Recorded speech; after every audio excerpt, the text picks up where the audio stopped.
people of God, I thank you once again for taking off this time to be part of the many who are listening to the Word of God. Today we're going to continue with our series, Healing to the Nation.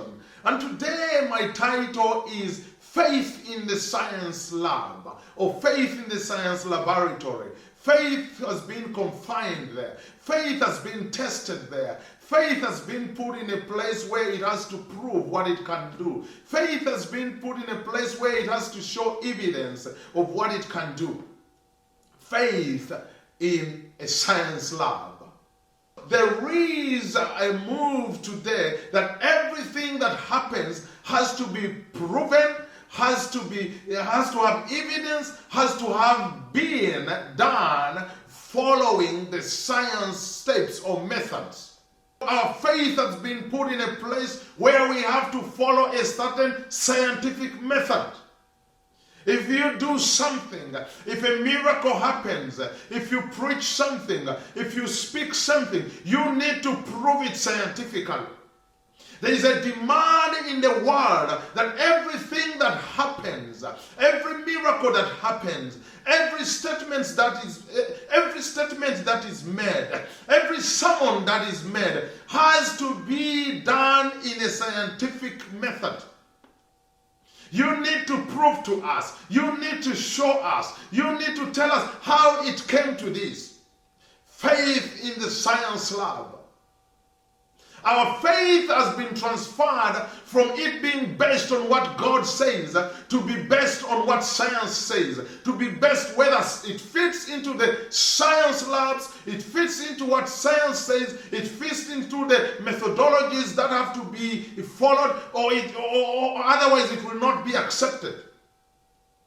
I've been looking out for some definitions of the word science, and I found some few which are really interesting.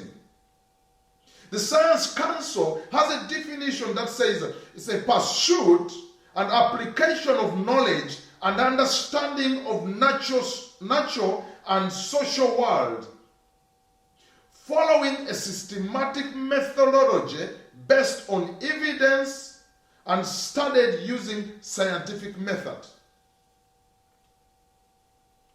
The other one from Cambridge, the other definition, Cambridge Dictionary, it defines science as knowledge from, in brackets, the careful study of the structure and behavior of the physical world, especially by watching, measuring, and doing experiments, and the development of theories to describe the results of these activities.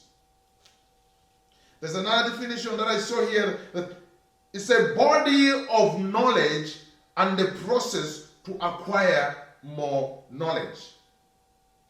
So basically, science is putting everything in a place where it has to be proven scientifically.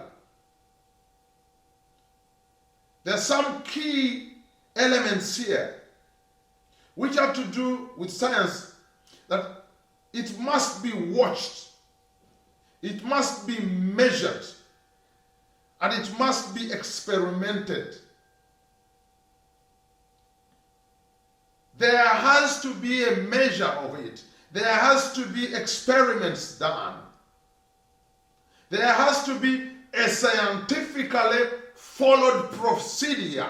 A procedure that has been put in place over years or used repeatedly to produce same results.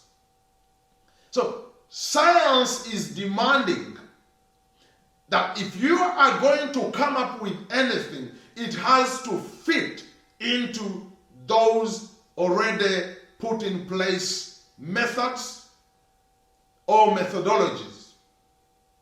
Now, having said that, we have another, not really contradicting, element of Christianity, which is called faith. So, faith comes in, and faith, in one way or the other, produces results, but unfortunately, these results cannot, the process or the action of faith does not fit into what science calls the right methodology or the right way.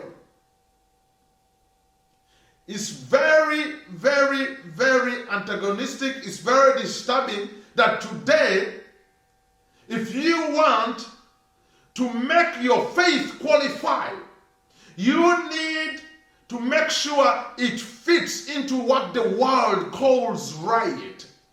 It needs to have the evidence. It needs to show that you need to go through the scientifically approved methods of your faith producing results. So if you are going to pray for the sick and they get healed, it will not be accepted until it fits into the scientifically approved methodologies. You are going to find a problem into your so-called miracle being embraced by society or the nations or the world if it does not fit into what science has already set in place. Now, having said that, there are some few things I want to bring to your attention. I'm really not against science, because I believe science is of God. But one thing I know, that you cannot have science without God. You cannot have science without faith. Science cannot exist without faith. And science cannot substitute faith. Science is based on facts, whereas faith is based on the truth. You can only find out facts based on science. You can only go through those researches. You can only put test tubes together and mix chemicals into them, or put things together, gather all kinds of data to come up with a fact in science. But when it comes to faith, you just have to know the truth. So there is an issue here that I think is very important. In our series, Healing to the Nations, as we are talking about healing to the nation, as we are crying out to God to bring healing to the nation, we need to realize that there is a force that has infiltrated what we call faith. There is a force that has infiltrated into the church, into the Christians, that we want to understand how God does it. We want to set up a methodology. We want it to be approved by what the world calls the right ways of coming up with something new, which is science. Faith in a science lab.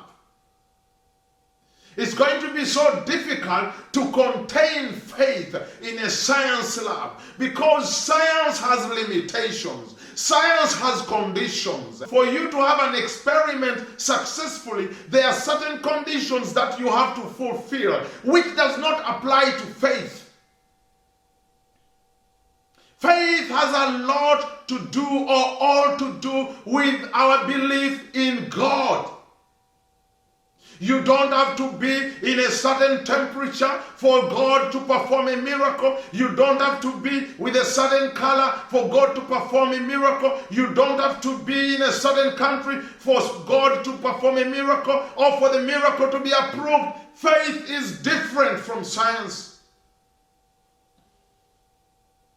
You don't have to have a certain budget of money for you to be able to use faith. You don't have to be having a certain kind of building built in such a way that it will suit that laboratory. No, faith is different. With faith, it can happen in China, it can happen in Malaysia, it can happen in India. It doesn't matter where the location is, as long as there is faith, a miracle can be achieved. Faith is not dependent on where you are. It's not dependent on the conditions set around by humans. It's not dependent on how many PhDs and degrees you have. For your research to be approved, for your experiment to be approved in science, you need to have studied to a certain level. You need to prove, your supervisor or your counselor or your university, you need to prove to them that you are able to do it. Faith does not operate with that. People like Peter in the Bible, he had never had a PhD or degree in medicine, but he is laying his hands on the sick and they are healed.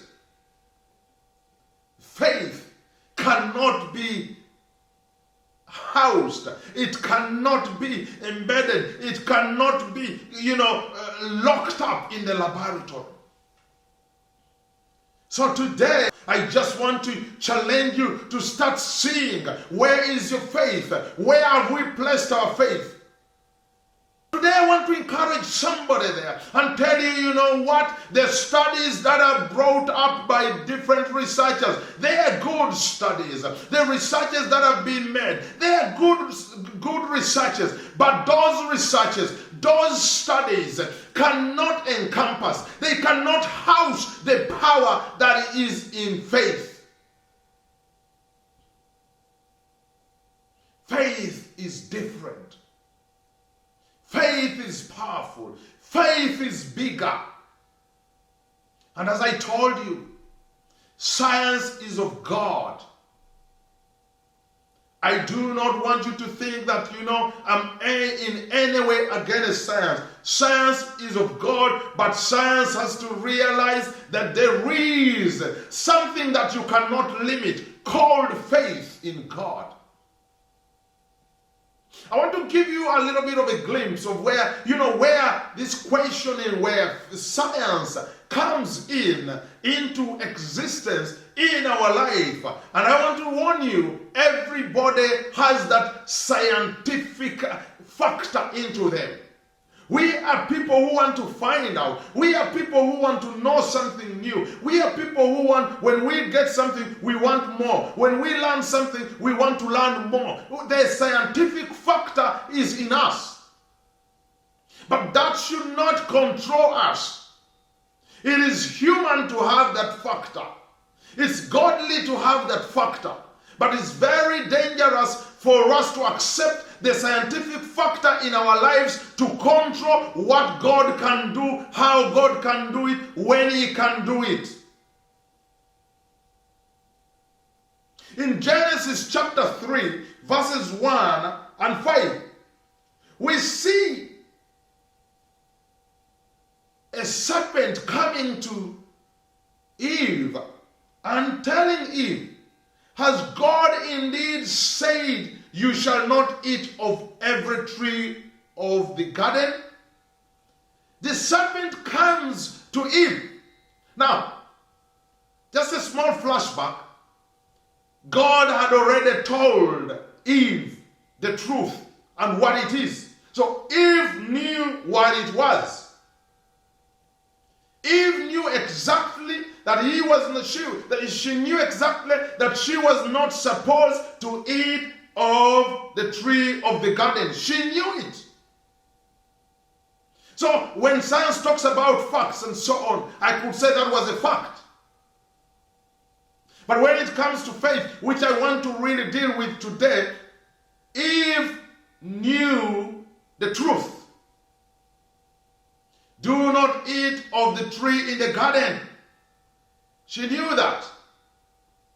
But the snake came to Eve and told Eve, is it true? Has God indeed said, you shall not eat of every tree of the garden? Has God really said so? I've done a little bit of science, and without a question, you cannot start a research. You need to have a question. You need to have a problem. You need to have something that you ask which will lead you to look for answers. The snake poses a question and activates a scientific factor in Eve to find out. The snake activates that science methodology, the science path, the science factor to start looking for the unknown. Has God really said so? She knew. But now the snake puts Eve on the path of trying to find out whether what she knows is true. In verse 5, for God knows that in the day you eat of it, your eyes will open and you will be like God, knowing good and evil.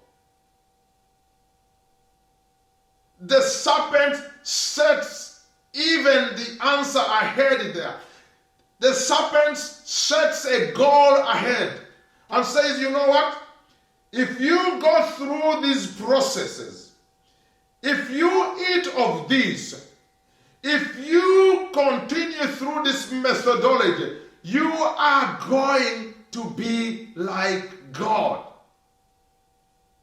So the science factor is initiated, activated into humans. No wonder today we are so much dependent onto that process, onto those conditions, onto those methodologies, onto those researches, onto those studies. And take me right, get me well. I am a researcher. I am not against research. I am not against science. I am not against the studies. But I'm here to bring to notice that the studies cannot accommodate our faith, that the researches cannot accommodate our faith. Faith is beyond the study, is beyond the research, is beyond science. The serpent activates the science factor. Rebellion in Eve that was brought forward by accepting what the serpent was telling him and rebelling away and refusing to go by what God had told him, set into that factor or activated that factor of finding more, of basing on evidence, of basing on what we know, of basing on the knowledge we have acquired. Can faith be accommodated in the science lab? Are we going to accept our faith to be determined and dictated by what the study says, by what the researcher says, by what the CDC says, by what the World Health Organization says, by what the government says? Are we going to let our faith be run by that?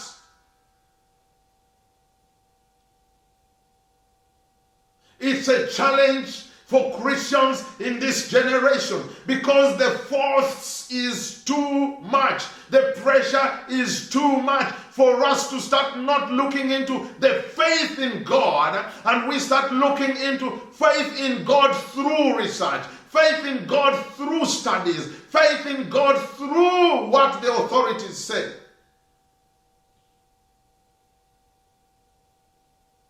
Our faith has been put in the science lab. And there are conditions as to how it should operate. And these conditions have not been set by God himself.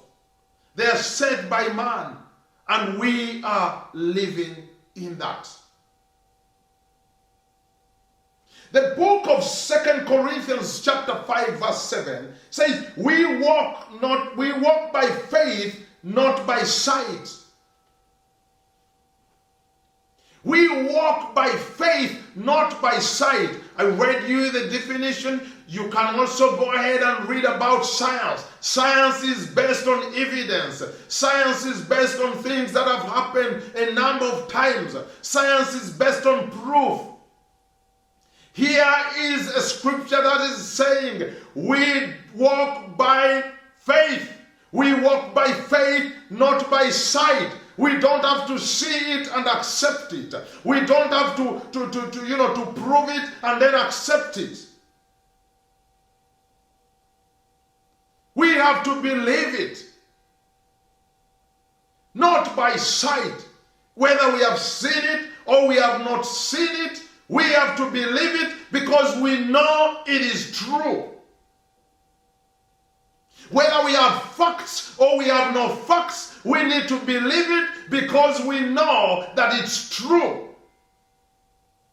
Our faith is what we live by. Our faith is what makes us to sleep in bed and wake up in the morning and wake up with hope, with joy, with happiness, with the power to continue living. That is faith. It's not sight. It's not evidence. A lot of people are living today with the fact that there is no food, but they continue living because they have faith.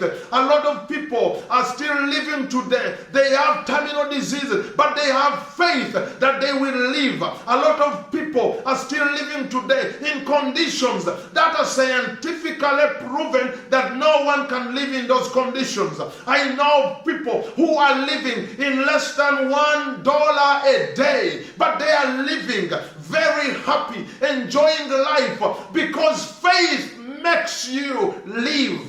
And as we are thinking about healing to the nations, we need to take a determined decision that we are going to live by faith. We are going to do things by faith. There are many sources. There are many sources that are going to come up with things that are against your faith, with things that really don't mean any sense to you as a faith person. There are many scenarios and situations you are going to be in where you will look like a fool because of your faith. May we be a shining light to the nations.